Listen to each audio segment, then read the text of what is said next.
Tonight's big stories. President Bongbong Marcos says it again. His government is committed to modernizing the armed forces and making it, quote, world-class.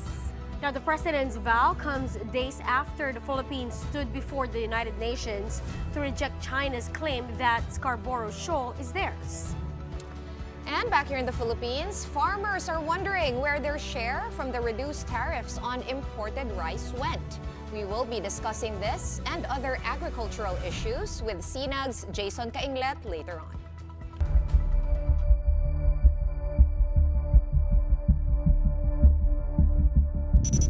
Right, big story for today, the AFP Modernization Act, which was enacted way back in 1995. But 3 decades later, the military strength of the Philippines, as measured via firepower, is still very much lagging behind other nations. In short, it is still a work in progress, as the Gen Z call it. Right. Now, even the Marcos administration acknowledges that there is a lot more to be done for the armed forces. And the government says it will do everything to get the modernization campaign back on track. Here's tonight's big story. Defense and security are top of mind this week for President Bongbong Marcos. In Camp Crame on Thursday, he sat down for a security command conference with the top brass of the Philippine National Police. Today, it's the turn of new officers of the Armed Forces of the Philippines to come to face with the chief executive.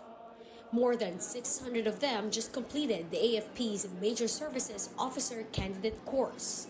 These graduates endured intense training for 1 year to be commissioned as frontliners of the Philippine Army, Navy, and Air Force. PBBM shared this guiding principle to the military neophytes. In the face of evolving threats and modern warfare, innovation, technical expertise, and leadership rooted in service will be your most powerful weapons. At the moment, tensions in the West Philippine Sea remain as one, if not the biggest, security threat to the country. This is why the president is making it his administration's priority to beef up the capabilities of the Philippine Army up to the par with global standards.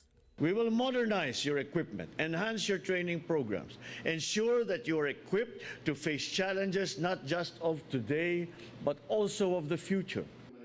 Meantime, amid a stormy political climate, Class Valedictorian 2nd Lieutenant Mel Empiso had a meaningful message. We must uphold the high standards of discipline expected from us. We must be able to quickly grasp the military's chain of commands. Let us stand drumroad straight and doing the right thing to defend the Constitution that we hold dearly as patriotic citizens. President Marcos expects nothing less than this commitment from the fresh batch of officers from the AFP. Lagi natin alalahanin na ang bawat hamon ay bahagi ng mas dakilang layunin.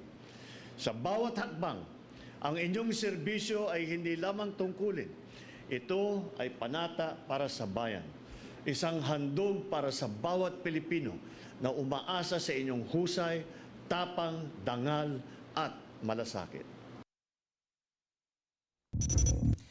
Now, the Philippines has also issued a very strong rebuke of China as the superpower formally marked Scarborough Shoal as part of its territory.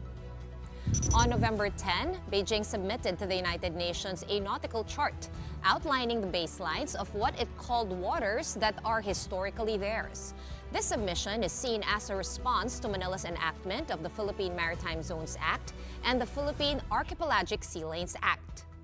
A month later, on December 10, also before the UN, Ambassador Antonio Lagdameo defended the landmark maritime laws. He said these are aligned with the UN Convention on the Law of the Sea, or UNCLOS.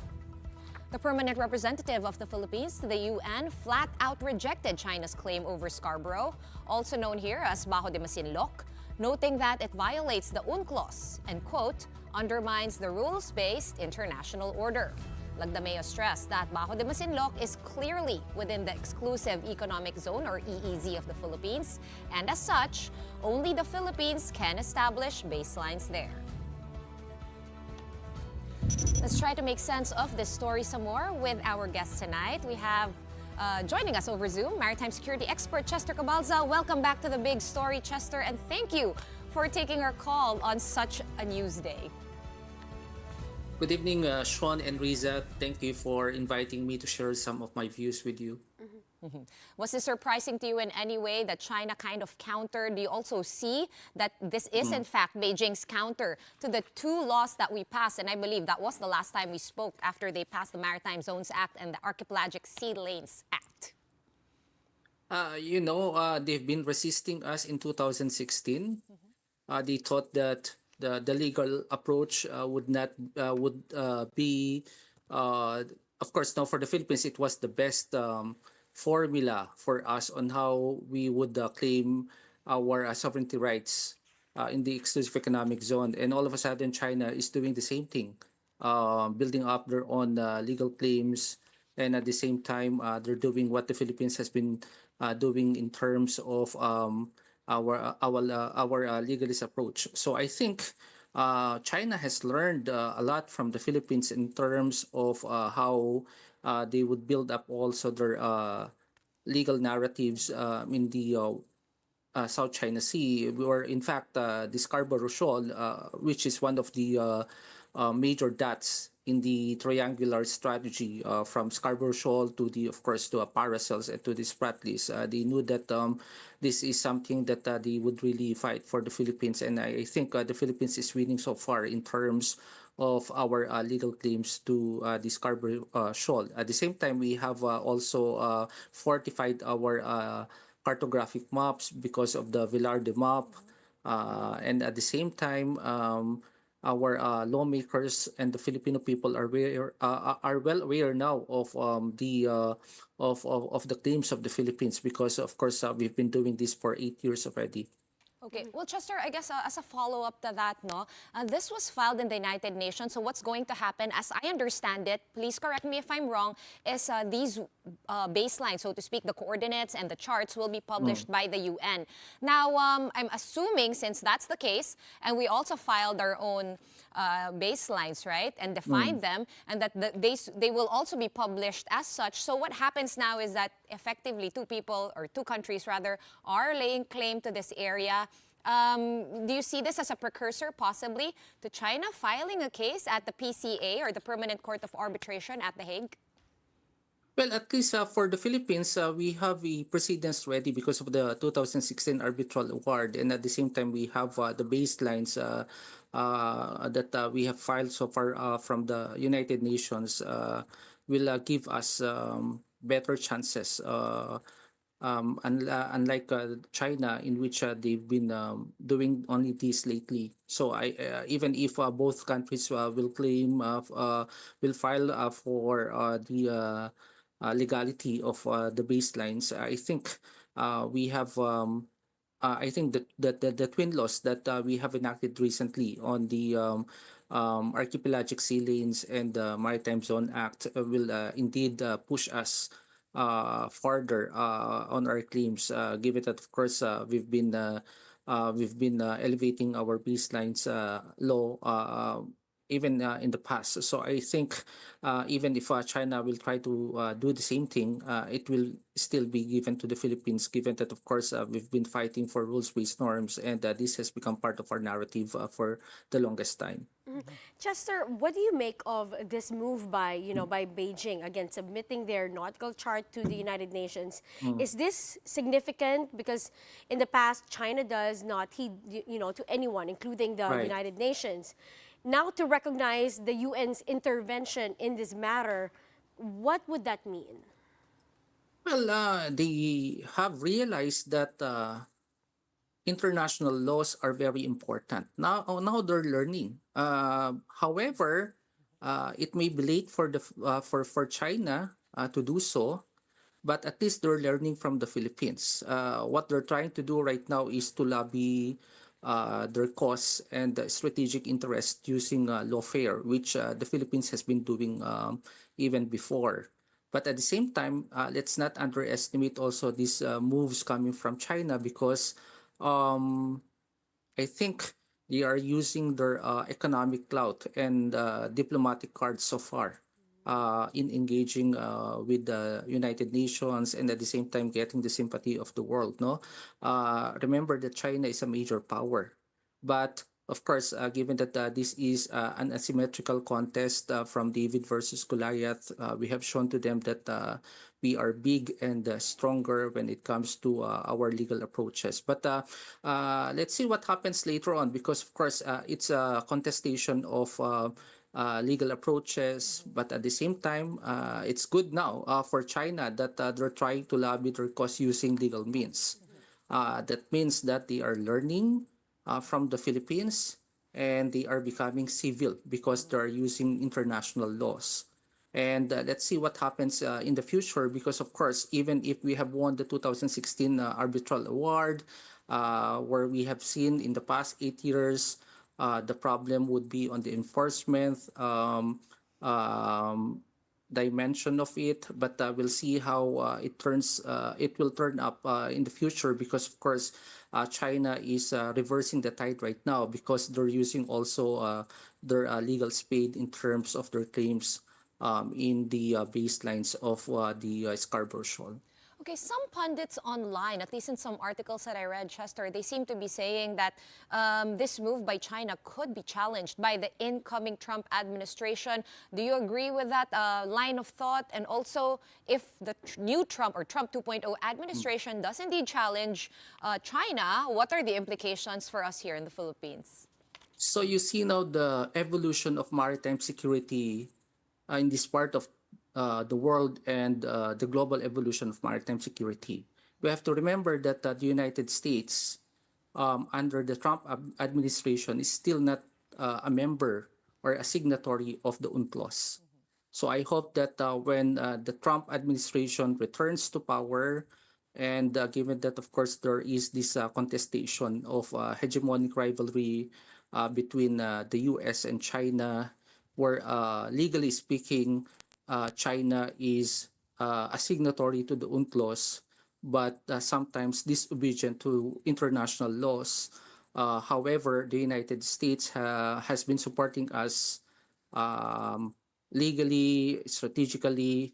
However, it's not yet part, or it's not yet a signatory of the UNCLOS. So I think this is some of the evolutionary movements that we are seeing right now on maritime security. Hopefully that China and the U.S. also will resolve these kinds of confusion and legal impediments. I remember that recently, yesterday or today, Trump has invited Xi Jinping also in his inauguration in Washington by January. So we'll see how these things will fall into more peaceful resolutions when it comes to the West Philippine Sea. So you're really expecting this resolution that was passed all the way in New York and the United Nations to actually, kumbaga, have an effect on how things in the waters and the tensions, actual tensions in the disputed waters currently stand. Yes, that's the reason why even there are many fronts when we fight. Definitely, in terms of the legal dimension, the Philippines has been winning so far, and I think that has been our strength against China. But of course, we are still not that strong when it comes to our military and strategic approaches. But of course, that's not the only solution when it comes to our West Philippine Sea conundrum. You need a lot of diverse and complex approaches and plans in order for us to maintain peace and order in the region. Chester, let's just backtrack a little. China submitted its baselines to the United Nations in November, but doesn't Right. it seem that this submission flew over our heads, since this is now a formal territorial claim? Now, is this government, or our government, underestimating the impact again of this document? And what do you think, or how should we respond to it? Oh well, of course, the China's submission to their baselines in New York is something that we have to watch out also, because of course, even if I said earlier that we are winning so far legally speaking, because of the arbitral award that we have received since 2016, that doesn't mean that we are ahead of China. In other words, they are also challenging us. So it's like I think if I put it in a legal term, maybe it's like a motion for reconsideration for them. No, they're trying also to mount their own legal basis, following the procedures of international law. But of course, let's leave that up to our legal experts on how they would construe what the Philippines would do later on. But of course, nevertheless, we've been hearing from the government or from the Philippine government that Scarborough Shoal is part of the Philippines, and this has been we have a legal and historical basis on it. So we have seen that in the Murillo Villar map. There were ethnographic and legal basis on the Scarborough Shoal that it has been part of the Philippines, and it's part of I think that was the start of our legal saga with China. Remember, in 2012, in 2013 we filed the case, and in 2016 we won, but China has recently submitted this its baseline claims only just November. So in other words, they're trying to clear up these of course claims by the Philippines by of course submitting their own uh, legal documentation. But we'll see what would be the decision of the higher courts when it comes to that. No, but nonetheless, we are still confident that the Philippines um, has the right to the Scarborough Shoal based from historical, ethnographical, and legal basis. Is it not also true, though, Chester, that according to the tribunal in The Hague or the PCA, that China also historically they did agree that China was or Chinese fishermen were also fishing in that area historically, and there and because the PCA does not really award territory, right? So Right, agree. yeah. So how Now do we? remember that the Scarborough Shoal is a traditional fishing ground. So I mean to say, it's not only Filipino fishers who fish there. No, you have also other nationalities like the Chinese, Taiwanese, Vietnamese, Malays, and Indonesians.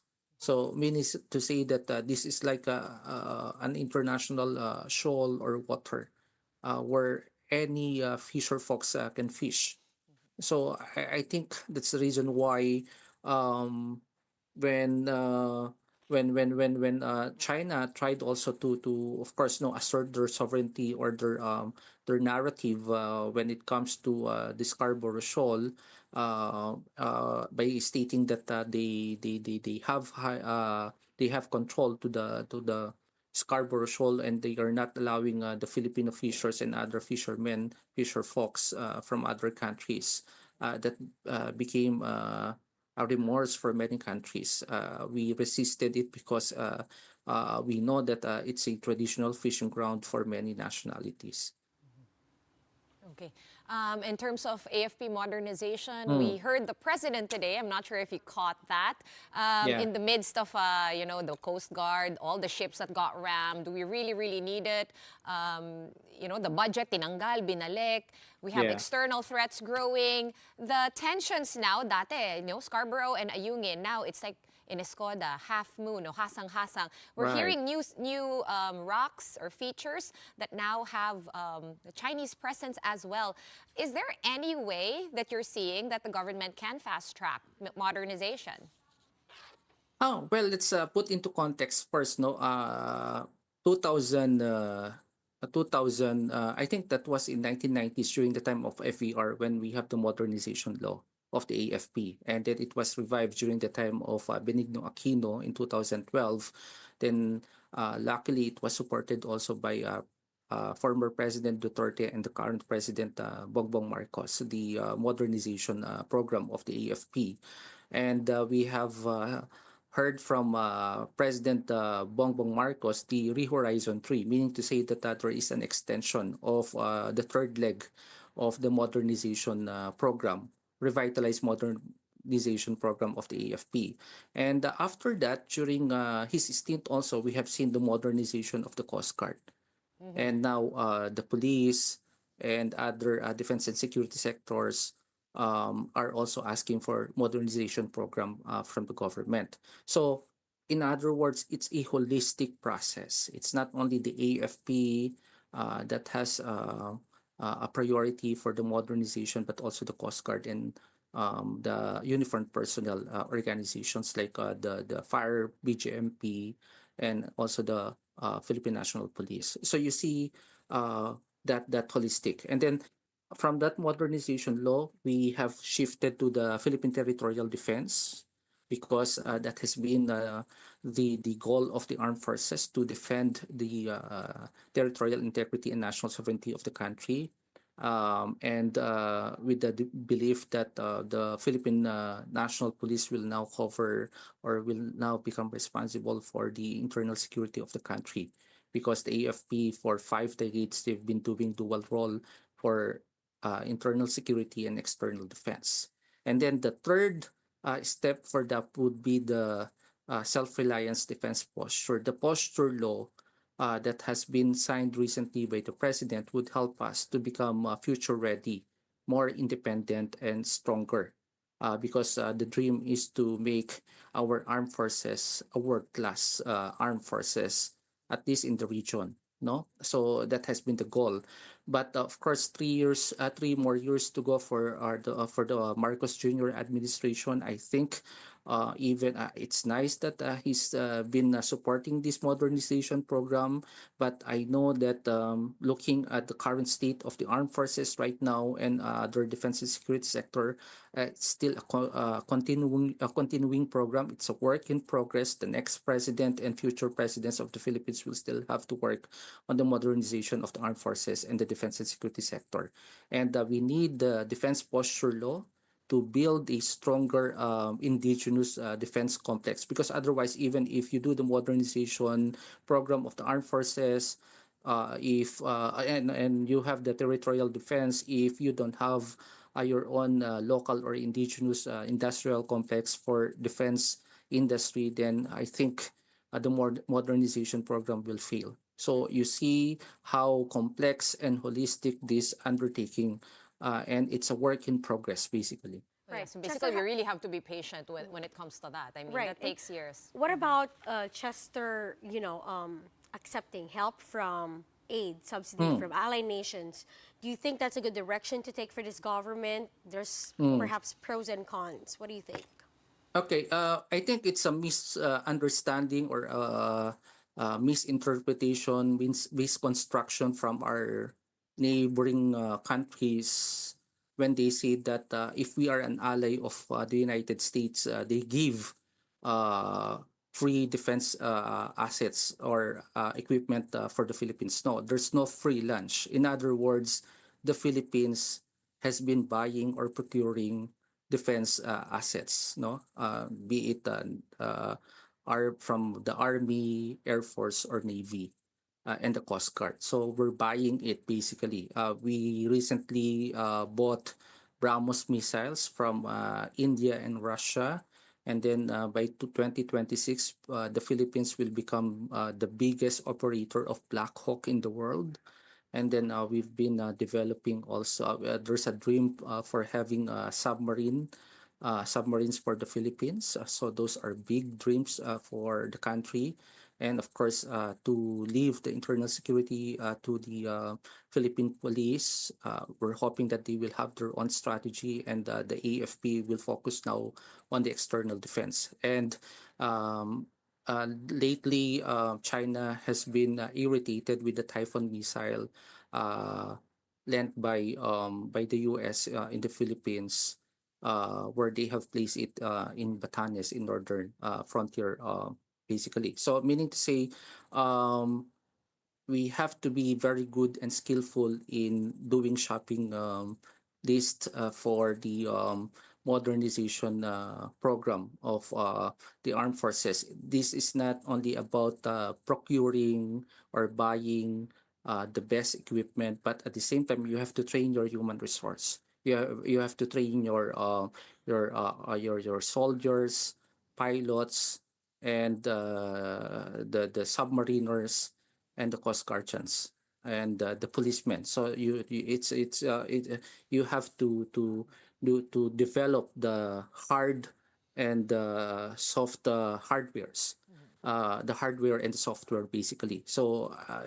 And at the same time, it should align to your strategy doctrines and manuals, because at the end of the day, if you just keep on buying and it doesn't align to your strategy, then it's going to be a failure for the Philippines. Remember, these are people's money. We are using taxes in buying those expensive armaments, from strategic partners and allies. And what is nice about this one, the Philippines has recently diversified also its procurement process. We're not only buying from the United States lately, we've been buying from India, from European countries, and South Korea, and also with Japan. So you see the diversification now because of globalization. No, but hopefully, our dream is not to buy so much, because modernization does not mean that you have to buy everything from your friends, from your strategic partners or allies. You have to build your own independent and indigenous industrial complex. That's the most sophisticated and intelligent action that would come from our government to support our own local industries. That's the reason why we want intelligent Filipino scientists, engineers, and IT people who would help us in in developing local defense industries to elevate the defense posture of the Philippines through the self-reliance defense posture.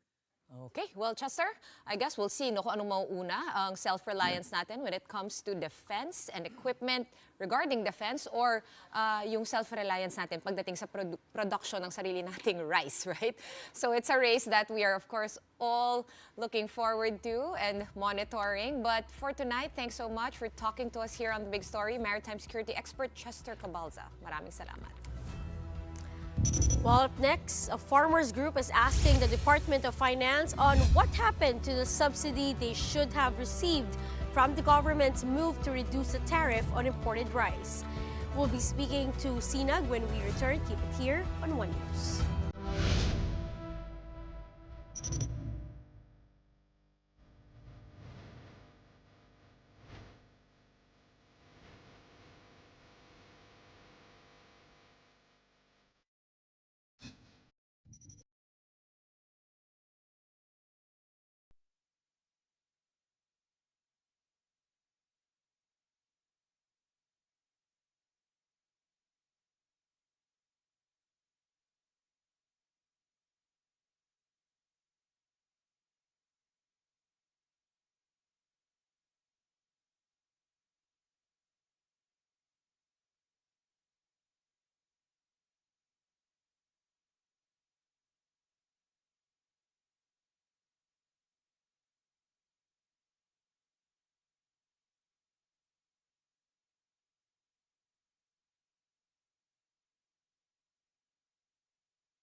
welcome back. You're still watching The Big Story here on One News. The Department of Agriculture's Rice for All program seems to have affected market prices. Mayor Emmy Calixto Rubiano shares this observation as the Department of Agriculture inspects the implementation of the program in Pasay City Public Market. Dati po, talagang mataas, 16 pesos plus. Pero ngayon makakakita po kayo ng 50 na lang. Now, under the Rice for All program, everybody, regardless of status, can buy well-milled rice sourced by the government at 40 pesos per kilo. Initially, these were only available in Kadiwa stores, but now, even public markets and train stations have them, prompting commercial sellers to lower their price for well-milled rice stocks from 47 up to 42 pesos per kilo. May 40 na sa labas. Ayun, para masabayan din po. Hanggang doon na lang po talaga. Kapag binaba pa, wala na talagang kikitain. Well, not only that, starting Monday, the DA is also planning to start selling cheaper rice in city halls in Metro Manila. And the agency believes rice prices could still be lowered if the National Food Authority or NFA is given once again the authority to sell, which was removed when the rice tariffication law was enacted in 2019. If we have the powers back sa NFA, definitely mapababa pa ang presyo. Kasi pwede na kaming mamili sa farmer, tapos diretso na kami na magmimil, at diretso na sa palengke, wala na middleman.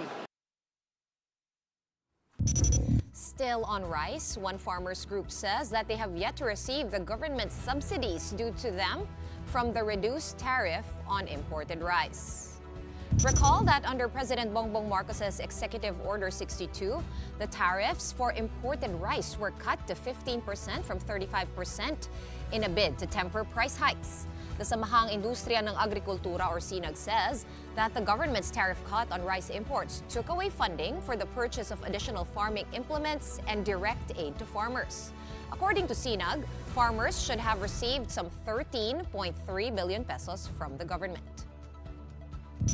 Let's unpack this move some more with Mr. Jason Cainglet. He is the Executive Director of SINAG. Jason, thank you so much for joining us tonight. Good evening, Ms. Sean and Ms. Risa and to all our televiewers. I think, Jason, you heard naman the report. I'm sure you've also received the news, right? The amendment of the rice tariffication law, or RA 12078 to be exact. What was your initial reaction? Because I did see your statement to that. Go ahead.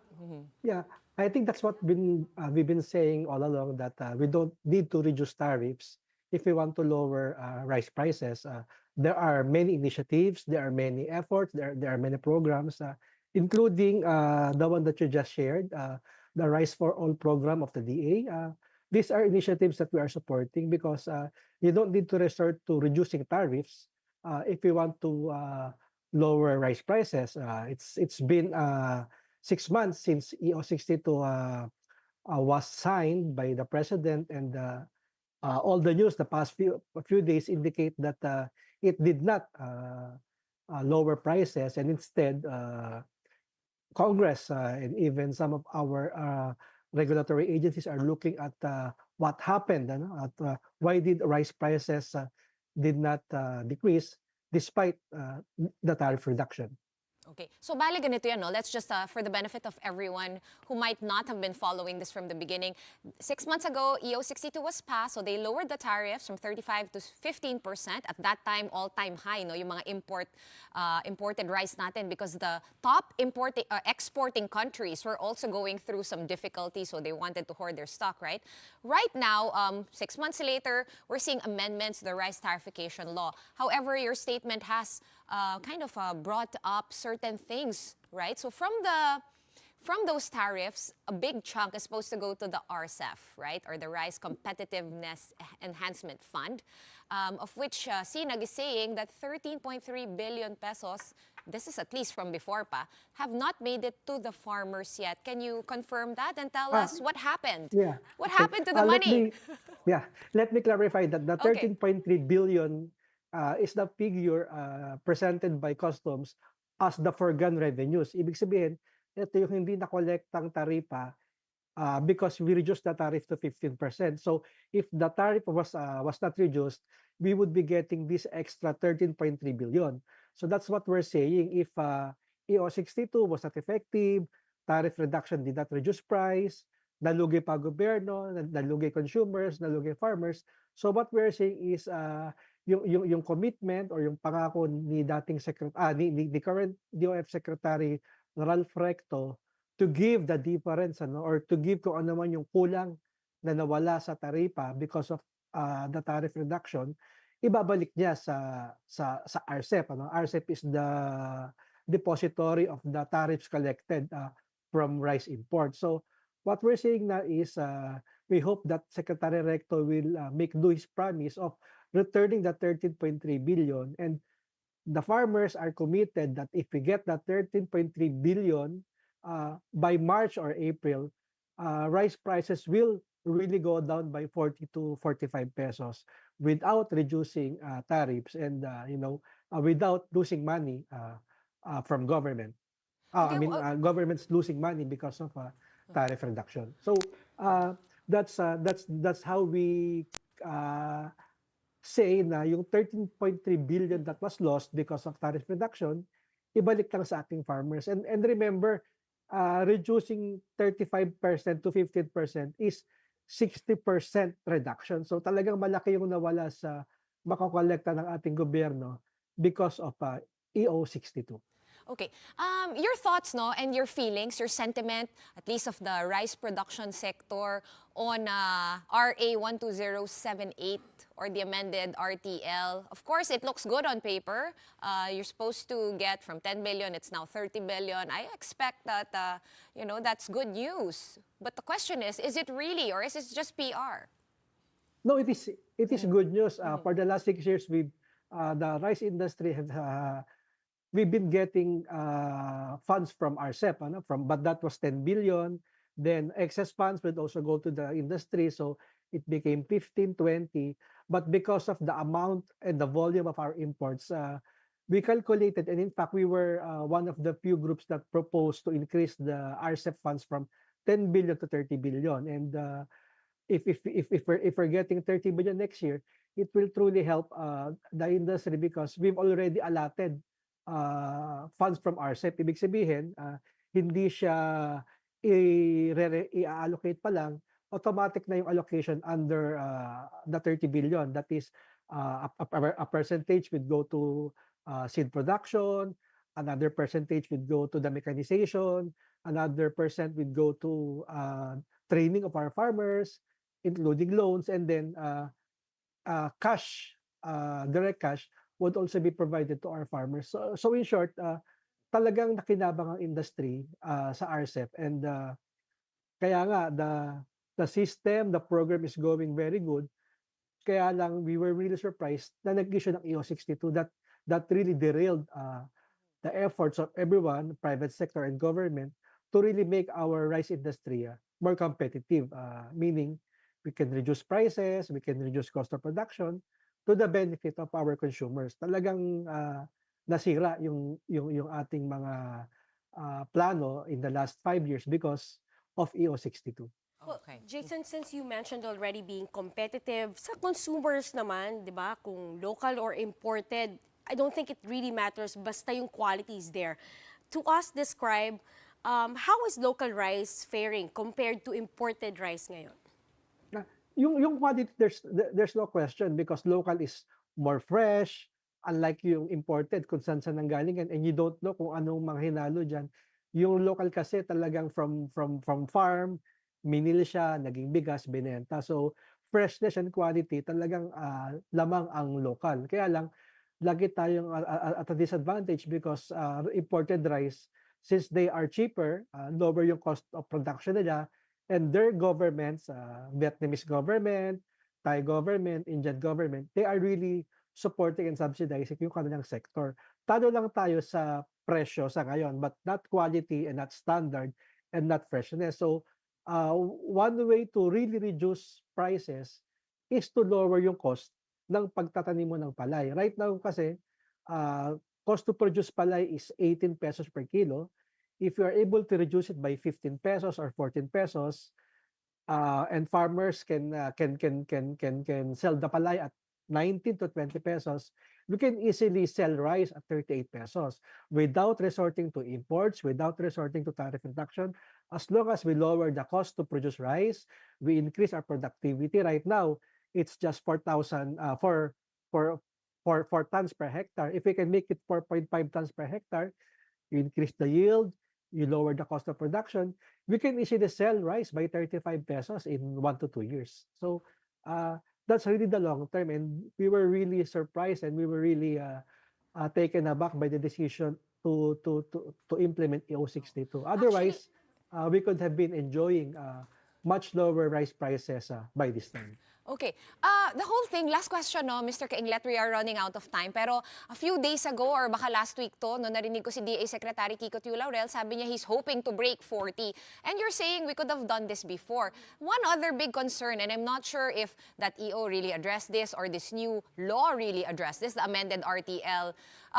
Kamusta naman yung lagay ng mga smugglers? Can we break 40? Are the smugglers still there? Because this new amended law allows for stronger regulatory powers for the DA. They can now inspect warehouses, etc. So your thoughts lang on that? Actually, we have two recently enacted laws. One is the amended RTL, and one, which is more important, is the anti-agricultural economic sabotage law.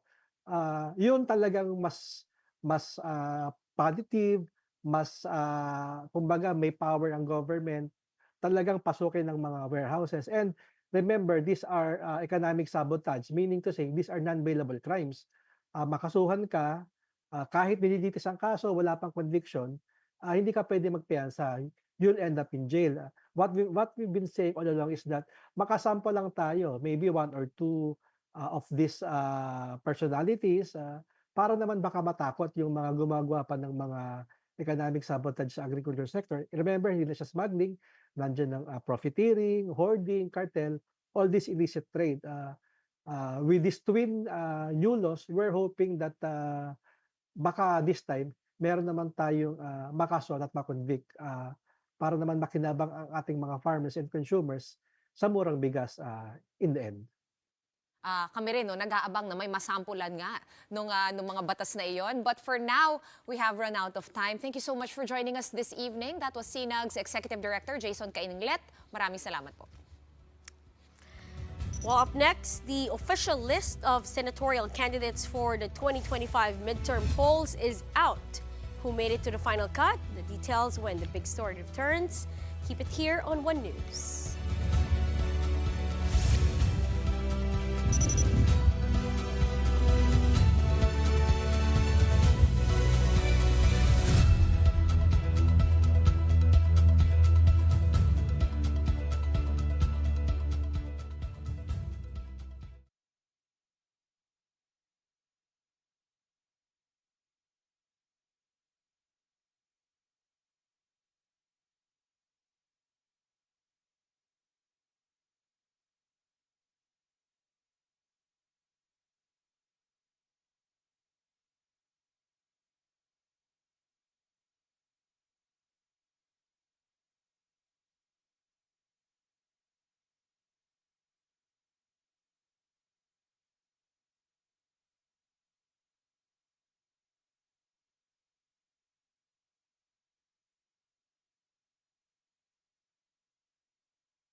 You're still watching The Big Story here on One News.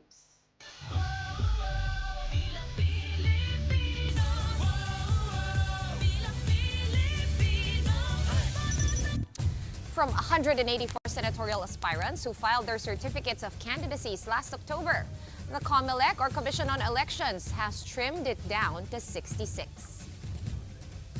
Chairman George Garcia said the initial list of 66 candidates has been finalized after 117 other aspirants considered nuisance candidates were removed.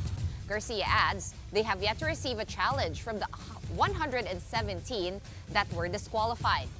Among those who made it to the final list of candidates is jailed preacher Apollo Kibuloy. The printing of ballots will commence on January 6, and the names of candidates will be listed in alphabetical order.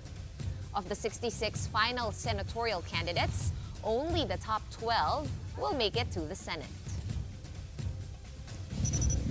Now, before we go, here's our big picture tonight. The bar exams results are out, and this year, the University of the Philippines has another top-notcher. Kyle Christian Tutor led this year's passers with an 85.77% score. Second is Maria Cristina Ancieto from Ateneo de Manila with an 85.54%. And third is Gerald Rojas of Angeles University Foundation with an 84.35% score. The remaining top 10 passers were also from UP. You know, when I saw the list kanina, I was zooming it in because I'm like, mag-aaway na naman mga taga-UP tsaka mga taga-Ateneo. Kung sino mas marami na graduates made it to the top-notcher list. Yeah. Maraming taga-UP. Wow. Pero marami rin taga-Ateneo because I think they've published the top 20. So medyo marami naman. Well, congratulations to all the everybody. passers. Right. You know, it was a big percentage, almost 40% passing. Nice. 3,900 plus out of 10,000 who took the bar exam. So congratulations to all our new lawyers. Wasn't an easy feat. Congratulations. Well, that's the show for us tonight. Reminding everyone, it's 12 days before Christmas. We are na-stress bigla. We are One News, all sides, all the time. We should be changing our song now to 12 Days of Christmas, starting tonight. But I like the song. It is. It is. Well, stay tuned because coming up next, 12 nights before Christmas, play-by-play with Andre Felix and Cheska Leton Calao. Hi guys, good evening. Hi, Tita Hoy, Sean Andre. and Ate Risa. Yes, Tita Sean. Si Cheska nagpakain kanina ng potato corner, french fries. Ikaw? Anong gusto mo? Ay, wait! Magto-12 days of Christmas din daw siya ng food. Ano, Ate Risa? Ang bar top-notcher taga-UP. This weekend is also a big day for UP and LaSalle. We are just so happy na Sunday siya para yung traffic at least medyo mas maluwag. Correct. And nabanggit nyo nga 12 days to go before Christmas. You were mentioning you should change the song. But by the way, to all our viewers, 1PH and 1 News, you should watch it. Kumakanta, sumasayaw sila to that tune. Paano yung style? Talagang kami lang, hindi ka ba sumayaw din? Oh, may ganon. I saw it. Nakita ko si Cheska.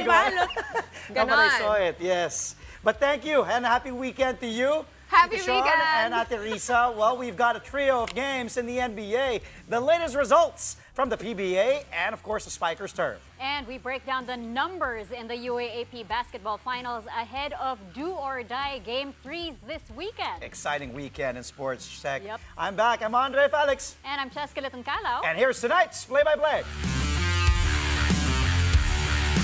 The show by Mamoy League. Puts it on. On the left side. Oh, the pass! Stuck in another one. Bacunas rejecting Esteban for the